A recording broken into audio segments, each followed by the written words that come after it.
Et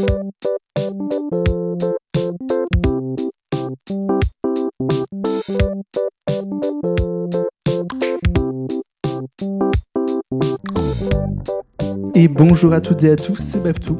Je suis très heureux de vous retrouver aujourd'hui pour un nouvel épisode du Café de Babtou. Vous l'avez peut-être vu sur la vidéo de mon retour sur YouTube, mais jusqu'à la rentrée, je vais sortir 2 épisodes du podcast par mois, avec la petite particularité que le 2e épisode du mois sera sans aucune chronique.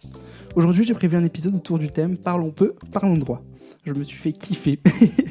Alors prenez votre tasse, faites-vous un café et posez-vous tranquillement pour nous écouter. J'accueille aujourd'hui, pour cet épisode, une invitée très spéciale, une invitée très particulière du game de YouTube, c'est Inès. Coucou Inès. Salut. Comment tu vas ? Ça va et toi ? Ça va, bien dormi ?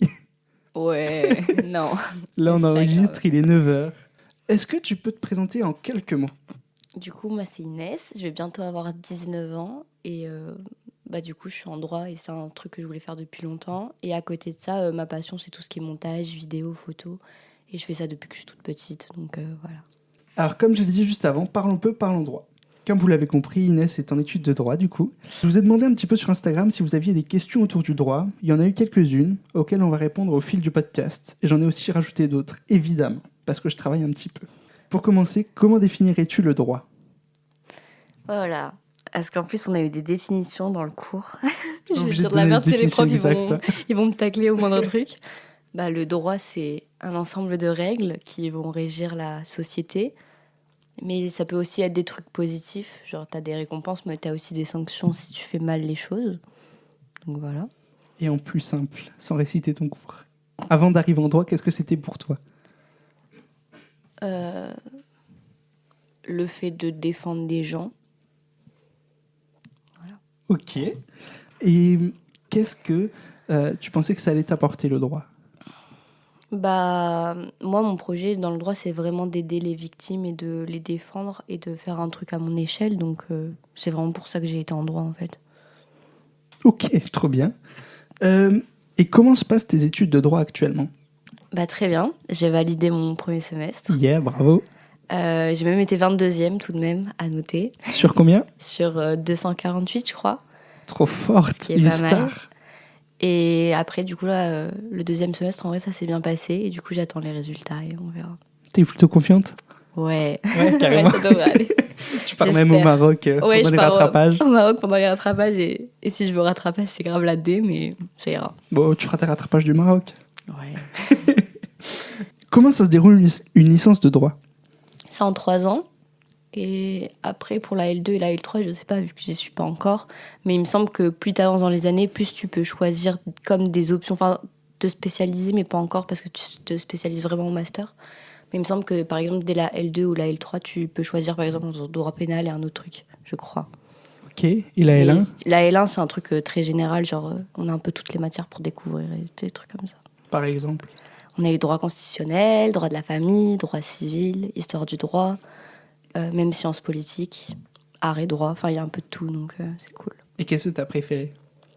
Voilà, c'est dur. En vrai, je pense que bizarrement, j'ai adoré droit constitutionnel, alors que moi, je suis partie dans le droit pour faire du droit pénal, donc on n'en a pas encore cette année. Mais vraiment, droit constitutionnel, c'était ma meilleure matière, j'avais que des bonnes notes, et je trouvais ça hyper intéressant, et franchement, ça m'avait fait kiffer, alors qu'au début, je pensais que vraiment, ça allait pas du tout m'intéresser. Du coup, il y a ça. Et en vrai, je crois que j'ai presque tout aimé, honnêtement. Genre, histoire, du droit, enfin, j'ai toujours été très d'histoire, donc j'ai bien aimé. Est-ce qu'il y a quelque chose que t'as pas aimé ? Honnêtement, je pense pas, mis à part peut-être un prof, tu vois, mais la matière en soi est intéressante, donc franchement, je pense que j'ai vraiment tout aimé. Le prof du droit, le prof du premier semestre ? Non, du deuxième. Non, deuxième ? Ouais. Ah, je pensais à comment il s'appelle ? Ah non, franchement, lui, je l'ai kiffé. Non. Ah bah, il me fait rire. Attends, il avait toujours le même pull, il était plein d'énergie, tu sais. Ah ouais, il me saoulait. En vrai, d'un côté, t'avais peur parce que tu nous avais raconté plein de trucs, et genre, dès que quelqu'un passait devant la chaire, c'était le drame, mais tu sais, t'avais toujours le petit stress de « Ah, est-ce que quelqu'un va passer devant ?» Mais globalement, franchement, non, en vrai, au Au début, genre, il était hyper sévère. Après, ça a fait le tri. Il y avait presque plus personne. Et du coup, avec nous, il était hyper chill, hyper gentil. Et je crois qu'il nous a même fait des au revoir pour se dire. Enfin, c'était. Bah, tant mieux. Ouais. Ça s'est mieux passé qu'avec ma première année. Et j'ai eu 6,5 avec lui tout de même. Pas mal. C'est une très bonne note C'est une avec très lui. bonne note pour lui, faut le préciser. Carrément. Mais il était plus sympa qu'avec nous, parce que moi j'ai fait 2 années de droit du coup, et la première année il a pas arrêté de nous tacler. Apparemment cette année. Ah, mais il vous a critiqué, mais presque tous les jours. Franchement, il avait la haine contre vous. Je sais pas, mais tous les jours, il était en mode oh, les L1 l'année dernière, ils foutaient rien. Non. La référence négative quoi. C'est ça. Est-ce que c'est pas trop dur, trop difficile la licence de droit la première année? Est-ce qu'il n'y a pas trop de pression, trop de choses à faire? En vrai, si, il y avait beaucoup de pression. Je me souviens, le premier semestre, j'avais vraiment peur. Genre, je pensais que j'allais vraiment rater alors que je bossais pas mal. Parce que les profs adoraient nous répéter 30% de réussite, 30% de réussite. Et ils nous disaient ça en boucle et en boucle. Et toi, tu te dis, mais 30%, c'est une personne sur 3. Genre, tu regardes autour de toi, c'est-à-dire que les deux à côté, soit ils ratent, soit c'est toi qui rates. Enfin, c'est horrible. Et au final, le tri, en fait, je pense qu'il se fait parce qu'il y en a beaucoup qui veulent juste pas faire du droit, qui sont là pour les bourses. Et après, il y en a plein qui s'abandonnent en cours de route. Donc, ça fait déjà le tri naturellement. Du coup, au final, je pense que ça va. Mais je pense que je fais un déni, tu vois. Genre, sur le moment, je vais être hyper stressée, je vais être dans le rush, je vais être en mode oh, c'est trop dur, nanana, mais je m'y mets. Et après, j'oublie à quel point c'était dur. Genre, je suis en mode oh là, elle a un facile. Alors que je sais que j'ai bossé des heures et des heures, tu vois. Mais en vrai, ça va. Parce que j'ai toujours bossé régulièrement et de manière autonome. Donc. Et t'as pas été débordé au moment des partiels ou des choses comme ça au dernier moment? Alors, j'avoue que je m'organise pas bien, dans le sens où genre je vais pas travailler 1 heure tous les jours, enfin pas de manière régulière, mais je me mets pas à travailler une fois que... Enfin, je suis presque... Je sais pas comment t'expliquer, genre t'as un moment où t'es vraiment dans la merde et là tu sais que ça sert à rien de genre prendre son cours la veille pour le lendemain, hein Baptiste? On dira rien. Mais moi je travaille quand je suis pas presque dans la merde, mais genre je me laisse toujours une marge. En mode, moi j'aime dire que je suis dans la merde, mais j'ai encore genre 2 semaines devant moi, tu vois. Mais c'est juste les 2 semaines, je suis en mode non, j'y arriverai pas, il y a trop de cours, parce que les cours sont vraiment épais. Mais du coup, non, en vrai ça va parce que moi je fige, donc ça prend certes du temps, mais je m'organise toujours pour que au moins mes fiches soient fichées 1 semaine avant l'épreuve, et comme ça me laisse le temps d'imprimer et juste de lire. Je sais que déjà juste en ayant fiché, j'ai déjà des connaissances. Après c'est juste moi et genre qui veut être perfectionniste et qui veut tout savoir par cœur alors que c'est pas nécessaire quoi. Ouais. Mais du coup c'est pratique de faire les fiches en avance. Bah moi elles sont prêtes pour les rattrapages au cas où au moins. Voilà. Parce que je les ai faites la veille au soir en général. Du coup ça va, c'est pas trop dur, tu gères bien. Non, franchement ça va. Et comment ça se gère du coup une L1? Qu'est-ce que tu dirais? Comment ça? Comment toi tu t'es organisé dans ta L1? J'avais pas trop d'organisation en particulier. Enfin, c'était juste. J'essayais de faire mes fiches. En fait, par exemple, dans les majeurs, on va avoir des galops d'essai. Et du coup, ça me permettait déjà d'avoir fiché une partie du cours en avance par rapport aux partiels qui arrivaient genre quelques mois plus tard. Donc, il y avait ça. En vrai, je fichais genre au moins quelques semaines avant l'examen. Et après, c'était plus pour les TD où c'était un peu compliqué. Parce que du coup, il y en a 2 par semaine. Et parfois, genre, c'était presque des dissertations à faire toutes les semaines. Surtout au premier semestre, les profs étaient hyper à cheval sur les devoirs. Il fallait vraiment les faire à chaque fois. Alors qu'au deuxième, j'avoue que j'ai rendu une dissertation et c'était bon, quoi. Mais du coup, par exemple, si j'avais un TD le lundi... Ouais, c'est ça. Au premier semestre, j'avais un TD le lundi et le jeudi. Du coup, le lundi, je faisais ma dissertation le samedi et le dimanche. Et pour jeudi, c'était jeudi, genre en fin d'après, mais toute ma journée, je crois que je l'avais presque de dispo. Genre, j'avais juste cours au matin. Du coup, je faisais mercredi, jeudi, l'autre TD, tu vois. Ouais. Et donc, c'est ce que j'allais te demander, il y a beaucoup de travail? Ouais, pour les TD, ouais, ça prend du temps. Enfin, après, ça dépend à quel point on est perfectionniste, mais moi, pour une dissertation, je pense que, sans exagérer, je mettais genre 5-6 heures, tu vois, pour que vraiment tout soit carré, que j'ai toutes mes idées. C'était très, très long. Ouais, c'est pas facile. Et niveau échelle de difficulté entre 1 et 10, tu mettrais quoi? En fait, je pense que je me rends pas compte. Parce que, en vrai, quand tu bosses, t'as pas l'impression que c'est si difficile que ça. Et vis-à-vis du lycée, par exemple, parce que les gens qui arrivent en droit, Ouais. ils viennent du lycée en général, par rapport au lycée, comment tu le placerais? Pour moi, c'est vraiment faisable. Hein. J'ai pas senti de très grande... Enfin, je sais pas. Parce que d'un côté, au lycée, je pense que... Non, t'auras jamais autant la même charge de travail, mais au lycée, je veux dire, c'est plus réparti. Et les profs, ils t'interrogent régulièrement, alors qu'à la fac, c'est à toi de bosser pour les partiels. Mais du coup, je trouve pas ça... Enfin, perso, je me suis vraiment adaptée hyper rapidement et ça m'a vraiment pas dérangée. Donc, je sais pas trop te situer, mais... Oui, c'est plus dur, ça demande plus de travail, mais c'est vraiment faisable et tu t'adaptes hyper rapidement. Enfin, en tout cas, je me suis adaptée hyper rapidement. Ok, bon, tant mieux.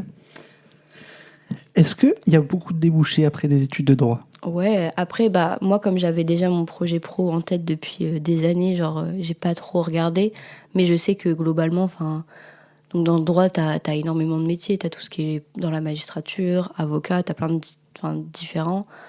Je crois que tu peux même partir genre, dans tout ce qui est genre gendarmerie, police, dans le journalisme. En vrai, je pense que tu peux faire plein de choses avec du droit. Même partir après en commerce, je pense que ça doit être possible, en Sciences Po, enfin, t'as plein de trucs qui sont reliés. Ouais, ça, il y a toujours plein de choses, toujours plein de trucs à faire, et il y a du droit partout de toute façon. Exactement. Et là, j'ai une question sur Insta. Est-ce que les études de droit et les études politiques sont aussi dures qu'on le pense à l'extérieur? En vrai, comme on est dedans, je pense qu'on se rend pas compte. Mais je sais pas. Enfin, Tu saurais pas dire? Non, je sais pas. Après, oui, je pense. Enfin, j'aime pas comparer, mais quand je vois par exemple, ma sœur qui est dans une autre licence, qui elle fait histoire de l'art, oui, droit, ça a l'air beaucoup plus compliqué. Mais après, ça dépend toujours, tu vois, je sais pas. Est-ce que les clichés qu'on donne au droit, qu'on peut donner au droit, par exemple, faut tout apprendre par cœur, par exemple, c'est super dur, faut travailler centaines d'heures par semaine, tous ces clichés-là, est-ce qu'ils sont vrais, est-ce qu'ils sont faux, est-ce que certains sont vrais? Alors, tu sais qu'en plus, dans ma vidéo que là, je sors bientôt, j'ai fait une FAQ et on m'a exactement posé la même question et je savais pas c'était quoi les préjugés en droit. Genre, j'en avais déjà entendu quelques-uns, tu vois, mais j'étais en mode, est-ce que tous les gens sont de droite? Non. Je crois qu'il y a ça comme cliché. Est-ce qu'il faut tout apprendre par cœur? Non, en vrai. Enfin, il y a des choses à savoir par cœur quand même, mais pas tout. Genre, ton ligne, tu l'apprends pas à la ligne près. Ouais. Donc voilà. Il y a quoi comme cliché? Après, à force de travailler dessus, tu les retiens forcément. Ouais. Après, je crois en cliché, j'avais entendu en mode en droit et en médecine. Les gens, ils veulent grave te mettre des bâtons dans les roues, genre limite, ils te volent tes cours. Enfin, moi, j'avais entendu des dingueries. Et ça, c'est pas du tout vrai. Enfin, en tout cas, moi, ça m'est pas arrivé. Peut-être que j'étais juste bien entourée. Mais même sur le groupe de la section, enfin, beaucoup se passaient les cours. Il y avait beaucoup d'entraide. Donc, voilà. Après... Moi, je sais que par exemple, Pardon. Moi, je sais que par exemple, sur le groupe Discord de l'année dernière, de la section, il y en a qui envoyaient les cours, mais avec des erreurs dedans. Ah. Pour justement après, comme tuer je les prends autres. pas les cours de n'importe qui, je sais pas. Mais... Moi, c'est ce qu'on m'avait dit l'année dernière, parce que j'avais un pote qui avait récupéré ces cours-là, et du coup, il s'était fait avoir, il avait tout appris et tout, il était pas venu, quasi pas venu au cours, il avait tout appris, il connaissait par cœur, mais il connaissait les mauvaises choses par cœur. Non, moi, ça va, ça m'est pas arrivé, parce que j'allais au cours, mais ouais, c'est chaud. En vrai, je pense qu'il y aura toujours des gens mauvais, mais en vrai, ce qui est bête, parce que là, je veux dire, c'est pas un concours qu'on passe, c'est une licence, que ton voisin ait 10, enfin, tu t'en fous, ça change pas. Moi, c'était plus pour être sûr de passer, parce qu'il y en a qui passent pas, ou tout juste, ou des choses comme ça. Ouais, mais je comprends pas pourquoi tu vas mettre des... Enfin, tu perds ton temps. C'est de l'égoïsme, quoi. Ouais, c'est bête. Mais ouais. Après, je crois j'avais beaucoup entendu, pas spécialement en droit, mais juste à l'univ, les profs, ils s'en foutent de toi, tu peux pas leur parler. Et je trouvais ça complètement faux, parce qu'au final, il y avait pas mal de profs qui nous faisaient participer en amphi. Et au premier semestre, il y avait même une prof qui prenait 10 minutes à la fin de son cours pour aller lui poser des questions. Du coup, franchement, les profs, ils sont graves là. Après, oui, ils s'en foutent toujours un peu parce qu'ils sont supérieurs, mais ils sont quand même vachement à l'écoute, je trouve. Et ça s'est bien passé à chaque fois en général? Ouais, ça va. Ils sont cool, tant mieux. Est-ce que dans une même fac, il y a beaucoup d'injustice entre les élèves? Je sais pas. Je m'y suis pas assez intéressée, peut-être, ou j'ai pas vu tant. Enfin, je sais pas, je saurais pas dire, j'ai pas assisté à une injustice, je pense. Ou alors, juste peut-être pendant les grèves, t'avais des gens qui allaient s'en prendre à d'autres parce qu'ils voulaient faire la grève ou qu'ils voulaient faire blocus. Mais à part ça, je saurais pas dire. Parce que moi, je sais que j'ai eu des retours. C'était une question sur Insta et du coup, j'ai demandé à la personne de développer. Et du coup, elle me disait aussi beaucoup que, en fonction des TD déjà, ça changeait beaucoup la notation. Ah oui. En fonction des profs, en fonction de tout ça, ça changeait beaucoup et du coup, tu avais plus ou moins d'égalité. Ah ouais, non, ça c'est clair parce qu'on n'a pas tous les mêmes profs en TD. Et par exemple, ce semestre-là, j'ai grave été avantagée avec un prof parce que normalement, la règle du prof, du cours magistral, sa règle c'était à chaque cours, on a un QCM qui sera noté. Et du coup, t'avais plusieurs groupes de TD qui avaient ça chaque semaine. Donc chaque semaine, ils étaient notés. Alors que moi, notre prof nous a prévenu qu'on serait notés seulement en séance 5, vous voyez. Et du coup, ça, je sais que j'ai été avantagée par rapport à ça. Puis après, t'avais d'autres potes qui ont d'autres TD qui n'avaient pas spécialement un travail à rendre chaque semaine, alors que moi je devais faire un truc chaque semaine parce que je pouvais être notée. Ou en anglais aussi au premier semestre. J'avais un prof qui nous faisait des CO à chaque cours. Et la CO, c'était, enfin du coup la compréhension orale au cas où, c'était un compte-rendu à écrire en anglais. Et alors qu'il y avait d'autres cours, par exemple au deuxième semestre, j'ai une CO à texte à trous. Donc ouais, il y a grave. En vrai, ouais, quand tu penses comme ça, oui, il y a grave des inégalités. Ça dépend du prof que t'as et dans le cours que t'es. Moi, je sais que par exemple, l'année dernière, en anglais, au premier semestre, j'avais un prof. C'était génial parce qu'il nous faisait des examens toutes les semaines. Mais en fait, au début d'année, il nous avait donné tout un fichier de documents. Et en fait, à chaque fois, c'était un document de ce truc-là, de ce fichier-là, qui nous donnait en examen. Et donc, du coup, on avait déjà tout. On pouvait faire chez nous et le réutiliser après en examen. Et donc, c'était super pratique parce qu'on avait les documents, on avait déjà tout de près, quoi. Ouais, non, en vrai, quand on pense comme ça, ouais, il y a des inégalités entre les différents profs et TD. Et il y en a qui notent hyper salement et juste à la tête. On a un nom qui nous vient en tête. Et genre, par exemple, moi, j'ai été sous-notée parce que j'étais une femme, littéralement, alors que le mec devant moi, c'était un mec. Et il a fait son devoir avec ChatGPT. Le prof l'a dit, littéralement, il a dit « Ouais, toi, t'as été utiliser un logiciel ». Le mec a dit oui. Il a eu 12. Et moi, qui ai fait une dissertation de genre, je sais pas combien de pages et que j'ai vraiment taffé des heures, j'ai eu 14. Alors, en soi, on est d'accord, ça va. Mais tu vois, Ouais, il a ouais. même pas lu ma dissertation en entier, qui m'a mis « Ouais, allez, 14 ». Ok, ah oui, Tu carrément. vois que tu peux avoir des différences. Et après, pareil, toujours dans les injustices, j'ai une amie aussi qui m'avait dit que la notation était très dure et que, par exemple, il y avait des fois, les profs, ils notaient assez salement juste pour pas tous faire passer, parce que sinon il y aurait trop de monde en L2 et pour pas rouvrir d'autres sections. Donc il manquait juste quelques micro-points, par exemple 0,3 points, des choses comme ça, pour pas passer, pour justement éviter d'avoir trop de monde en L2 et qui du coup taclait sur ce genre de choses et faisait redoubler les étudiants. Alors ça, je sais pas, parce que je suis pas prof, donc je vais pas les accuser, mais j'ai eu beaucoup d'échos que même avant d'avoir eu les résultats de mon premier semestre, des gens qui ont fait du droit confirmaient ça. Donc après, ça peut juste être un mythe, mais en vrai, je pense qu'en première année, ils notent quand même vachement sévèrement pour un peu faire le tri et laisser les plus motivés. Et ouais, c'est sûr, parce que, enfin, un truc débile, par exemple, moi, ma moyenne au premier semestre, c'était 12,965. Donc, tu vois, 0,035, ils m'ont pas mis 13. Alors, je m'en fous. Mais du coup, j'avais des potes qui avaient genre 9,900 quelque chose et qu'ils ont pas eu leur semestre, alors que s'il leur manquait 0,0 quelque chose. Donc, ouais. Et que du coup, la commission, ils auraient pu remonter juste pour qu'ils aient leur semestre, quoi. C'est ça. Mais non, ils le font pas parce qu'il faut faire le tri. En vrai, on est vraiment beaucoup en début d'année. En tout cas, à Lille, je crois on est 3 sections. Au début, on était peut-être genre dans les 300 par section. Enfin, Mais ça peut pas être démotivant parfois? bah si, c'est clair. Des fois, tu taffes de fou et tu te prends une note de merde. Tu chiales, quoi. Mais en vrai, je trouve ça... Enfin, c'est bizarre à dire, mais des fois, les petits échecs comme ça, je trouve ça positif. Parce qu'en tout cas, moi, perso, je vais pleurer un bon coup, je vais être bien dans le mal. Mais après, ça me donne encore plus de force pour rebosser, tu vois. Et c'est comme ça qu'on y arrive, je pense. Ok. Qu'est-ce que tu conseillerais à des gens qui vont partir en études de droit? Qu'est-ce que tu conseillerais vis-à-vis du droit et tout ça? Déjà, faites attention à votre orthographe parce qu'on rédige, en fait, on fait que rédiger. Et donc, il faut savoir disserter, il faut savoir bien s'exprimer à l'écrit au moins, à l'oral. Plus tard, oui, mais pour l'instant, c'est pas très grave, ça s'apprend. Mais ouais, il faut vraiment savoir écrire, entre guillemets.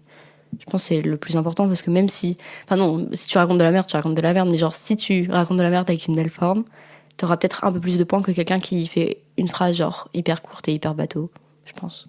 Et comment tu peux apprendre et travailler ça? Est-ce que tu sais où? L'orthographe en lisant, en faisant des dictées. Moi, franchement, avant le brevet, là, parce qu'on avait une dictée au brevet, j'étais une merde en orthographe. Genre, par exemple, j'écrivais J-O-R. Enfin, tu vois, c'est une catastrophe. Et je me suis grave entraînée à la dictée. Genre, vraiment, je mettais sur Internet. Enfin, bref, des trucs comme ça. Après, il faut lire. Et après, moi, ce qui m'a vraiment aidé pour tout ce qui est dissertation, c'est l'aspect géopolitique au lycée.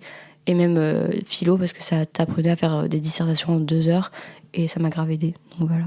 Niveau faute d'orthographe directement, il y a aussi le projet Voltaire. Je sais pas si tu connais. Ouais, on a dû le faire en français au collège, je crois. Et ça a vite saoulé. Mais oui, en vrai, si vous avez vraiment des difficultés, ça peut aider. C'est pas trop dur? Non. Tu peux dire comment ça se passe ou...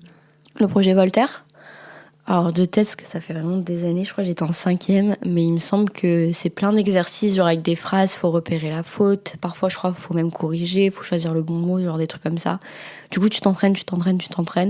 Et après, si genre là où t'es, ça le demande, bah tu passes comme un examen sur le site pour valider ton truc.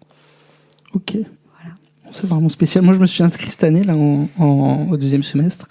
Je l'ai ouvert une fois, une demi-heure, et puis après j'ai plus eu le temps, donc je l'ai pas fait.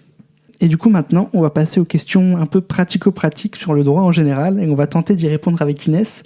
Alors du coup, je suis allé en préparant le podcast récupérer les réponses et tout ça, essayer un peu de me renseigner sur Internet. Mais donc je vais poser la question, on va donner nos avis. Moi, ce que je pensais avant d'avoir les réponses et tout ça. Et après, je donnerai évidemment les réponses pour que la personne en question puisse avoir ses réponses. Alors, il y avait certaines questions qui sont un peu cheloues, ou un peu... Enfin, on se demande ce qu'il va faire, quoi. Mais du coup, voilà, c'est parti. Alors, Inès, ai-je le droit de tuer mon voisin sous prétexte qu'il est laid ? Non. Alors, en vrai, si je dis pas de bêtises, parce qu'après, je suis que en L1, donc je connais pas toutes les règles. Encore une fois, on n'a pas fait de droit pénal. Mais il me semble que dans un meurtre, il peut y avoir des raisons atténuantes. Mais ça, de mon point de vue, ça n'intéresse. Bref, tu tues quelqu'un, non, tu tues personne, t'as pas le droit. La règle, c'est tu ne tues pas. Mais bref. Mais en soi, il y a toujours des raisons atténuantes. Mais la laideur de quelqu'un, déjà, c'est un avis subjectif. Donc je pense que ça sera clairement pas pris en compte et ça n'atténuera en aucun cas ce meurtre. Donc on évite de tuer son voisin, s'il vous plaît. Et toute autre personne, juste parce qu'elle est laide, non plus. Non. Autre que son voisin, non. Non, encore moins. Dans la rue, tu vas pas voir quelqu'un et dire « Oh, t'es moche, bah je te tue. » Non, ça va pas à la tête. Moi, pourquoi pas, après. Et est-ce que tu connais les situations atténuantes ou pas ? Par exemple, une femme qui s'est fait battre et violer tout le tralala pendant des années avec son mari, elle peut quand même aller en prison, malheureusement, si elle en vient à le tuer pour se défendre. Mais sa peine peut être un peu réduite, genre avoir plus de sursis, je pense. Il me semble qu'il y a une histoire, il y a pas longtemps avec ça, justement. Qu'est-ce que le sursis ? Ah oui, alors le sursis, c'est en gros, si je dis pas de bêtises, il y a la prison ferme et il y a le sursis. Le sursis, quand on met une peine de sursis, c'est-à-dire que la personne peut ne pas aller en prison. Ça dépend, genre il y a peut-être une période de prison ferme, mais en mode, par exemple, si on dit 4 ans avec sursis, la personne sera pendant 4 ans en liberté, entre guillemets, genre dehors, chez elle, mais elle a plein de règles, genre comme un contrat à respecter, et si elle se fait choper en train d'enfreindre son contrat, entre guillemets, genre les règles qu'on lui a posées, elle retourne automatiquement en prison.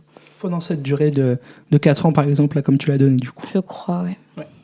Quelles autres peines tu peux avoir, par exemple, en droit ? Du coup, prison ferme, donc la prison est... Et t'es en prison. La prison à perpétuité. Alors, on dit perpétuité, mais en France, c'est pas jusqu'à ta mort. Il me semble que c'est peut-être dans les 30 ans, je crois, max. Ouais, je crois que c'est 30-40 ans. Ouais. Voilà. Des fois, il y a en prison, il me semble que parfois, si tu te conduis bien ou des bails comme ça, ta peine peut être réduite, mais il y a des cas où il prévoit que même un bon comportement, ta peine ne sera pas réduite. Après, ça peut être des mini... des mini-sanctions, entre guillemets, genre une amende, une contravention, des travaux d'intérêt généraux, des petits trucs, petits, mais bref, vous avez compris. Après, il y a des amendes aussi, toutes ces choses-là qu'on peut mettre. Ok. Alors, du coup, la réponse, c'est évidemment non. Tu n'as pas le droit de tuer en France pour quelque motif que ce soit. Même s'il y a évidemment des situations atténuantes. Alors, question suivante. Est-il autorisé de consommer de l'héroïne de manière quotidienne ?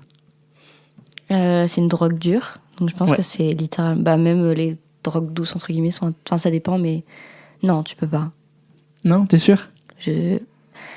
Alors, si c'est prescrit, parce que je crois que ça peut être médical, je crois que t'as le droit, mais c'est pas littéralement te faire une piqûre toi-même. Il faut une ordonnance, et ça doit être en cachet, avec une dose prescrite.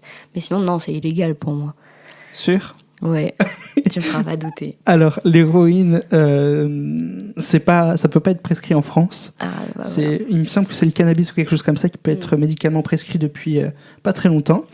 Mais du coup, non, c'est pas autorisé. Désolé pour toi qui écoute et qui a posé la question, mais que ce soit de manière quotidienne ou ou occasionnelle selon l'article L342-1 du Code de la santé publique. Et ouais, je fais bien mes recherches. L'usage illicite de l'une des substances ou plantes classées comme stupéfiants est puni d'1 an d'emprisonnement et de 3 750 € d'amende. Donc, autant pas éviter, le faire, quoi. ouais. C'est ça. Ou faut pas se faire choper, quoi. Mais bon, je le conseillerais pas. Est-ce que, si j'ai envie, par exemple, j'emprunte un jour un ami et puis il oublie que je l'ai emprunté et puis par exemple 5 ans après il s'en souvient et il me demande mon argent et moi je veux pas lui rendre. Est-ce que je peux emprunter définitivement une personne? Je sais pas, dans certains trucs, il y a un délai de prescription, je crois que ça s'appelle comme ça. Genre, par exemple, dans l'immobilier, je crois qu'au bout de 30 ans, genre, si t'as vécu dans une maison qui était abandonnée, que personne n'a fait opposition et que t'as entretenu le truc, il me semble que dans certains cas, la maison peut te revenir à ton nom. Mais pour de l'argent, je sais pas je sais pas le délai, donc je saurais pas dire. Alors oui, il y a toujours une prescription. Du coup, au bout de la prescription, bon, j'ai pas réussi à trouver le délai, mais au bout de la prescription, tu peux garder cet argent. Mais après, tout dépend aussi. Si l'emprunt a été notifié par écrit, donc si avec ton ami vous avez fait, moi je sais pas, une rédaction, façon de parler, mais vous avez écrit quelque chose montrant que vous avez effectué un prêt, là ça va être plus facile de prouver que il doit te rendre de l'argent et il pourra t'attaquer envers le juge. Mais dans tous les cas, c'est plutôt illégal. C'est juste que le cas dans lequel aucun document n'a été signé, la personne, ton ami par exemple, à qui tu as emprunté de l'argent, va avoir du mal à prouver que tu lui en dois. Il faut toujours apporter la preuve. Après, c'est toi et ta conscience aussi. Aussi, mais il y en a qui sont écarts le fion, on va dire. Du coup, là, on vient de parler de preuves. Mm-hmm. Est-ce que... comment dire ça? Est-ce qu'il y a des preuves spéciales en droit? Ouais. Enfin, je sais plus exactement, mais je sais que par exemple, il y a des preuves falsifieuses, illégales presque, genre qui seront pas acceptées. Genre par exemple, il me semble que des screens d'une conversation, genre de messages, genre si la personne n'est pas consentante que les messages sortent, il me semble qu'elle peut pas être acceptée. Genre peut-être que le juge regardera, mais il en tiendra pas spécialement compte. Une conversation téléphonique, je pense que si tu préviens la personne, tu peux, même si elle n'est pas d'accord, je pense. Enfin, je sais pas en fait. Mais il y a un truc comme ça, je crois. Ouais, c'est ça, il y a plein de choses comme ça. Et après, vis-à-vis du motif de la preuve, est-ce que en France... Non, c'est pas ça du tout la question. Je l'ai mal formulée. Comment, dans un procès, tu peux te défendre? Qui doit apporter la preuve? Parce que aux États-Unis et en France, c'est pas la même chose. Est-ce que tu sais ou pas? On l'a vu en cours au premier semestre, ça remonte. Je sais plus exactement, mais je crois que celui qui accuse quelqu'un doit porter la preuve, et du coup et donc après ça va inverser la preuve en mode. Donc d'abord tu apportes la preuve de son accusation, et du coup la personne qui va se défendre va ensuite apporter sa preuve que non, elle a rien fait ou qu'elle a fait quelque chose. Et à l'inverse, les États-Unis, est-ce que tu sais? Aux États-Unis, je pense que c'est toujours celui qui se défend, donc l'accusé, qui doit apporter la preuve. Enfin, je sais plus. Est-ce que c'est possible? Il y a beaucoup de questions sur l'argent. Est-ce que c'est possible de réquisitionner l'intégralité des sous d'une banque? Pourquoi? Parce que j'ai envie. Non. Sûr? Oui, je pense. Alors oui et non. T'appartient. Oui et non. Tout dépend, encore une fois. Par exemple, si toi, tu veux réquisitionner tout l'argent d'une banque, c'est pas possible. Mais la banque, elle, peut réquisitionner ton argent. En effet, les clients détenant plus de 100 000 € dans une banque ou une entreprise qui vacillerait peuvent être mis à contribution pour la renflouer, et donc on peut leur prendre leur argent. Donc autant la garder dans un coffre-fort. Ouais, c'est ça, je mettrai jamais mon argent à la banque en fait, c'est des voleurs. Carrément. Puis-je entreprendre des relations sexuelles avec de jeunes enfants? Alors, je t'avais dit, il y a des questions cheloues. Je sais pas ce que veut faire cette personne, mais... Ouais, cette personne... Bon, attention à toi. On va pas prêter de jugement, on ne sait jamais, c'est peut-être juste de la curiosité. J'espère. Ouais. Il y a un âge pour la majorité sexuelle. Je crois qu'il a été changé, donc je sais plus exactement. Il est soit à 15, soit 16, je crois, un truc comme ça. Du coup, en dessous, donc 14, 13, etc., on considère que l'enfant mineur n'est pas en capacité de pouvoir donner son consentement. Genre, il peut penser qu'il a envie, sauf que il est trop jeune et du coup, il peut être influencé. Au-dessus, pour moi, ça reste compliqué. Enfin, Genre quelqu'un qui a une relation sexuelle avec quelqu'un de 16 ans, mais cette personne a 25 ans. Enfin bref, pour moi c'est pas normal. Mais après, ça peut être toléré. Ça dépend si après la personne se place en victime ou pas. Si elle porte plainte ou je ne sais quoi. Après, je crois que les parents peuvent aussi avoir leur mot à dire. Après, j'en sais pas plus. Donc, C'est ça, c'est à partir de 15 ans, en fait, il y a la majorité sexuelle, ce qui fait que tu peux entreprendre des relations avec des enfants en étant majeur sans souci, bon, dans la limite du raisonnable. Par exemple, un cinquantenaire pourra pas, ce sera pas légal. Et pareil, il y a des situations où, par exemple, tu vas pas pouvoir entreprendre des relations sexuelles avec un jeune enfant. Par exemple, ça va être dans le cas où tu as de l'ascendant sur cette personne. Par exemple, si toi, tu es le parrain d'un enfant, par exemple, tu es le parrain d'un enfant de 17 ans, et toi, tu as 23 ans, bah là, tu pourras pas. Parce que tu es le parrain et que du coup tu as une relation d'ascendant et de pouvoir. Pareil, un prof n'est pas censé pouvoir, ou toutes ces choses-là. ah, ça, je savais pas, tu vois.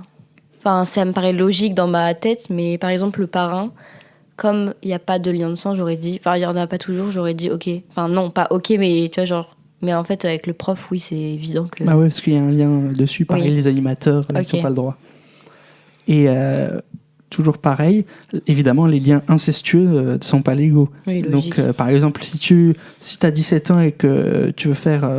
ou si tu es papa plutôt, parce que c'est toi qui vas reprendre des relations. Si tu es papa et que tu as une fille de 16 ans, tu ne pourras pas avoir de relations sexuelles avec elle, quel que soit son âge d'ailleurs. Mm-hmm. Donc ça, t'as pas le droit. Je suis désolé de te décevoir, mais...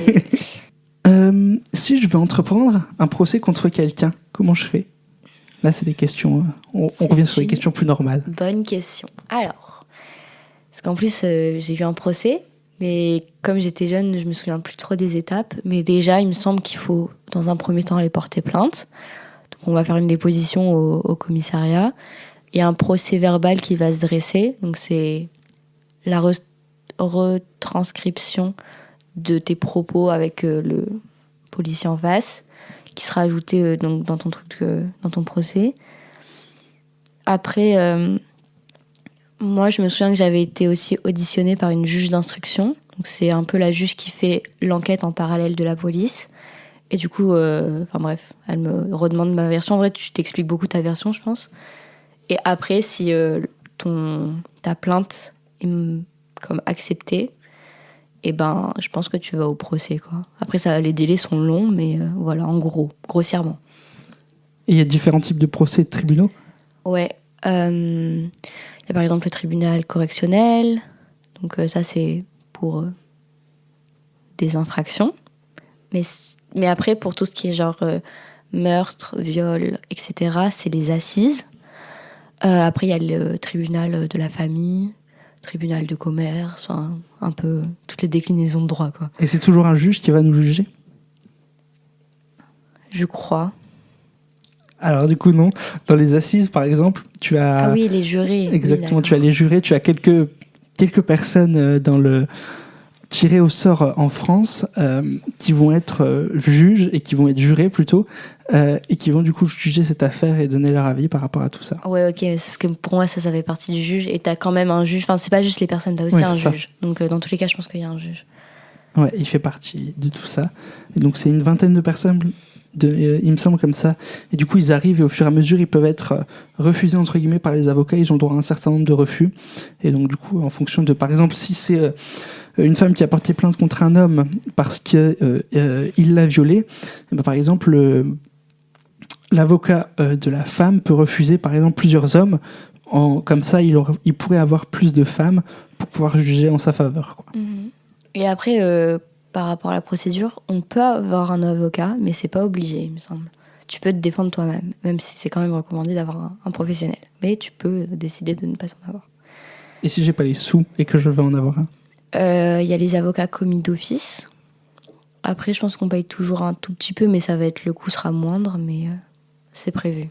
Ah, trop bien. Je vais pouvoir attaquer en justice comme ça. Ouais, faut quand même un motif, sinon ça sera pas retenu, mais ouais. Est-ce que si je fais une promesse à quelqu'un, je peux... Ouais, c'est ça. Est-ce que si je fais une promesse à quelqu'un, il peut m'attaquer en justice parce que je ne l'ai pas réalisé ? Oui. Oui ? Je sais plus le terme, mais pareil, on l'a vu au premier semestre en droit civil.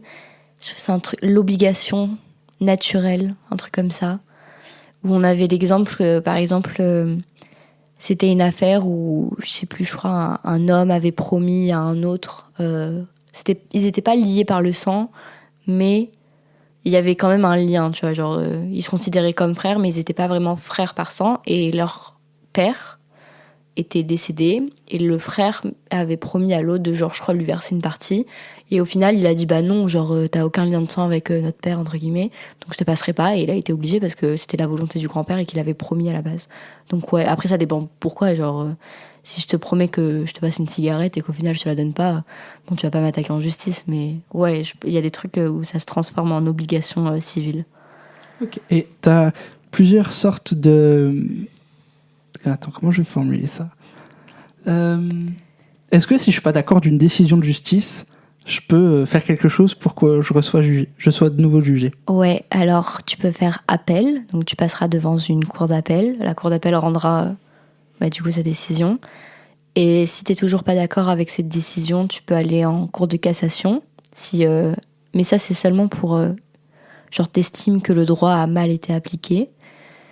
Et si la cour de cassation ça te suffit toujours pas, il me semble qu'il y a le Conseil de l'Union européenne, un truc comme ça, ou la Cour des droits de l'homme, je sais plus le nom, mais il y a encore un truc supérieur. Ok. Et par exemple, est-ce que si j'ai une peine en première, on appelle ça des différentes instances, est-ce que si j'ai une peine en première instance, je peux avoir une peine plus lourde en deuxième instance? Ah oui, carrément. Ouais. Par exemple, là, c'est le cas de Nicolas Sarkozy qui vient d'être... là, c'est tout frais de ce matin. Qui vient d'être jugé en appel et qui a été condamné à 3 ans de prison, dont 1 an ferme. Et donc, il me semble de mémoire que cette peine est plus forte que celle qu'il avait eue en première instance. Et du coup, là, il s'est pourvu en cassation. Ah, carrément. Par exemple, moi, dans le cas de mes agresseurs, en première instance, ils s'étaient pris genre peut-être 5 ans avec sursis, il me semble. Et ils ont fait appel et... Quand tu fais appel, alors que t'as déjà un lourd dossier et que t'as pas de raison de faire appel, les juges peuvent trouver en mode genre tu te fous de notre tronche quoi. Et du coup ils se sont pris 7 ans ferme, tu vois, genre ça peut aller d'un extrême à un autre presque. Mais ouais, tu peux carrément avoir une plus grosse peine. Et est-ce qu'à chaque fois c'est rejugé de la même manière? Je sais pas parce que... Par exemple en cour de cassation. Ah non. Non. En cour de cassation, là on se concentre vraiment sur le droit et pas sur les faits. Et je sais plus il y a combien de juges honnêtement en cour de cassation. Ça, je sais pas non ouais, plus. Voilà, mais non, c'est pas la même chose. Alors, qu'est-ce que le Conseil constitutionnel du coup? Ah. Parce que ça, c'est une grande instance aussi dont on entend beaucoup parler en ce moment. Ouais, alors le Conseil constitutionnel, il va juger des lois. En fait, il y a un ordre comme hiérarchique de normes de droit. Il me semble que tout en bas, ça va être... tout ce qui est décret, ordonnance, etc. Au-dessus, ça va être tout ce qui est loi ordinaire. Encore au-dessus, c'est tout ce qui est traités internationaux, droit de l'Union européenne. Et au-dessus, il y a la Constitution. Et du coup, la Constitution, elle est genre vraiment au-dessus. Et c'est un truc que tu dois respecter pour intégrer. Genre, un décret peut pas aller à l'encontre de la Constitution. Un traité peut pas aller à l'encontre de la Constitution. Et du coup, le Conseil constitutionnel, soit il vérifie de lui-même, je crois pour les lois ordinaires, il vérifie automatiquement si c'est bien genre en accord. Et du coup, si c'est pas en accord, il va rejeter la loi, comme l'a rejeté. Et du coup, le législateur, soit il change la disposition qui n'est pas OK avec la Constitution, soit il abandonne sa loi, quoi. Et les décisions du Conseil constitutionnel sont pas... tu peux pas revenir dessus, genre là, il n'y a pas d'appel. Donc par exemple, je crois que le Conseil constitutionnel a validé le projet des retraites, sauf sur quelques points. Mais du coup, ce qu'il a validé, là, actuellement, on peut pas revenir dessus, genre c'est adopté. Donc le 64 ans est adopté. Sauf si on fait un référendum d'initiative partagée. Mais qui a été refusé aussi là par le Conseil constitutionnel. Voilà. Après, tu peux le tenter plusieurs fois. Hein. Peut-être qu'un jour ça passera, mais ça m'a l'air compliqué. Et puis après, là, il y a aussi le groupe Lyotte, vu qu'on parle des retraites, qui a mis une proposition de loi pour revenir à 62 ans, je crois. Donc ça peut potentiellement passer. En vrai, ça on verra bien, mais bon. Changer, on verra, mais bref. On n'y croit plus trop. Ouais, c'est ça.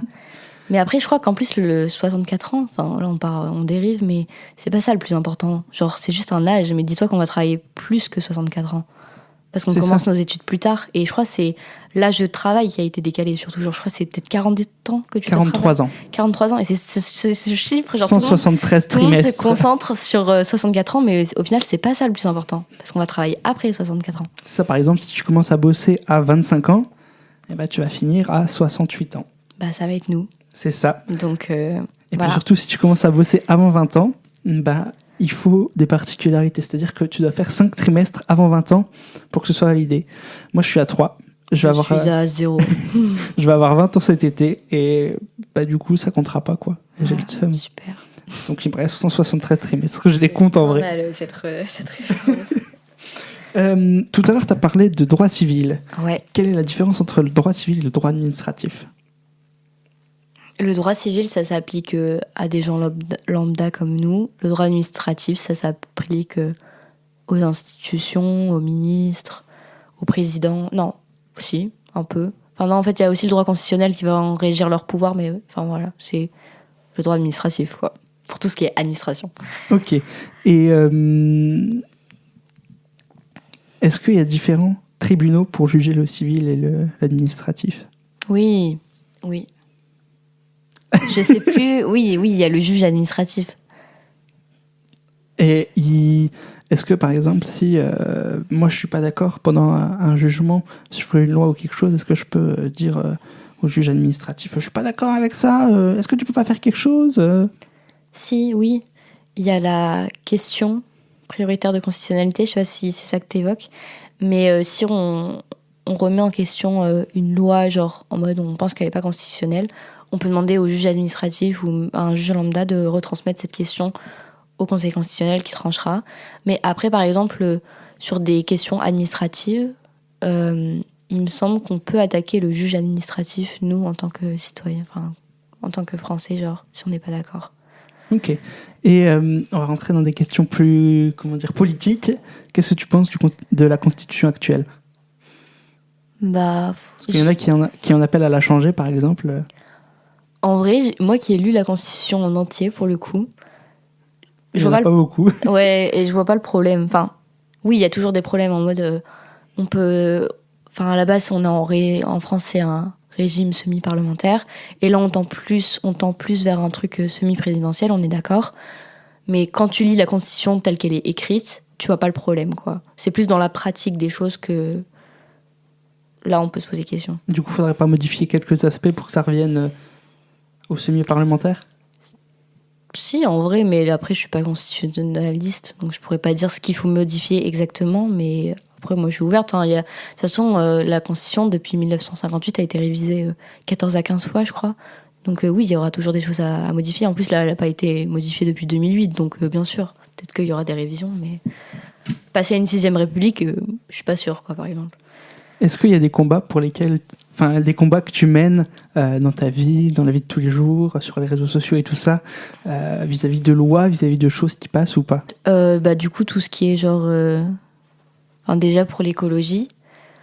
Après, du coup, je milite pas contre des lois ou des trucs comme ça parce que je me sens pas encore assez instruite sur le sujet, sur toutes les lois environnementales et patati patata. Mais genre, je fais juste des choses à mon échelle, genre aller en friperie, avoir un savon solide, avoir un shampoing solide, enfin des bails comme ça. Après, je vais beaucoup parler en vrai des inégalités hommes-femmes, j'en parle quand même pas mal sur Insta. Des violences faites aux femmes dans la rue, genre de l'harcèlement de rue, de mon histoire, des trucs qui ont pu m'arriver qui sont pas normales. Voilà, globalement. Ok, très bien. Et ben, ça y est, on arrive à la fin de l'épisode du podcast. Il a duré un petit peu moins longtemps que d'autres, mais pas énorme. Et j'ai improvisé pas mal de questions parce que je pensais que ça prendrait beaucoup plus longtemps. Et on a été hyper rapide. Est-ce que tu veux dire une dernière chose, Inès ? Non ? Je sais pas quoi dire. Genre, Okay. Merci d'avoir écouté. Voilà, c'est pas mal. Ou un conseil, une petite info Non, je pense qu'on a tout dit. Ok, parfait. En tout cas, un grand merci à toi pour la participation dans cet épisode, malgré les conditions particulières d'enregistrement, parce qu'on est un peu en public, entre guillemets. Et d'ailleurs, parce qu'on l'a pas précisé plus que ça, mais tu as un compte YouTube, un compte Insta. Ah oui, alors c'est inexplicable. Donc, c'est juste, est-ce que j'épelle parce que c'est un peu chiant. Vas-y, tu peux. C'est un 1 à la place du I. Et ça s'écrit pas inexplicable comme avec un X, c'est avec un S. Donc c'est inexplicable. Je vous mettrai de toute façon le nom dans la description. Et qu'est-ce que tu fais dessus ? Du coup, sur Instagram, je partage des photos que je fais. Donc, ça peut être des autoportraits comme des photos de paysages, mais très travaillées. Enfin, dit comme ça, on dirait que c'est un truc... Non, c'est pas juste des photos d'hommes. Genre, c'est un truc que je fais vraiment avec beaucoup de temps. Et je partage aussi des vidéos avec mes amis. Et en story, alors là, c'est roue libre. C'est comme si vous étiez dans ma story amis proches sur Snap. Donc, je raconte ma vie. Je me montre sans filtre, ma tête au réveil. Enfin bref, je partage tout avec vous. Et sur YouTube, je fais pas mal de vlogs avec mes amis. Donc, je montre ma vie. Quand même moins... Enfin, en vrai, si vous voulez me suivre, genre, ma vie, moi, perso, c'est Instagram. Et le truc plus superficiel, quand même, c'est plus YouTube, quoi. Voilà. Et parfois, je fais des vidéos à thème sur YouTube. Ok, super. Et ben, n'hésitez pas à aller la suivre, c'est vraiment tip-top.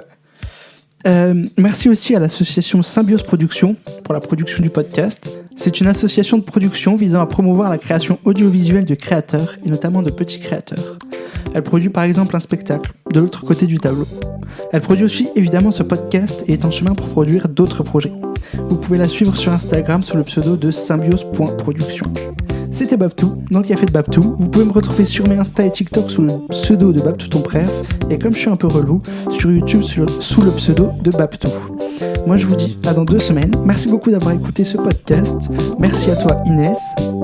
Et on se retrouve du coup pour un nouvel épisode dans 2 semaines du café de Babtou. D'ici là, portez-vous bien. La bise!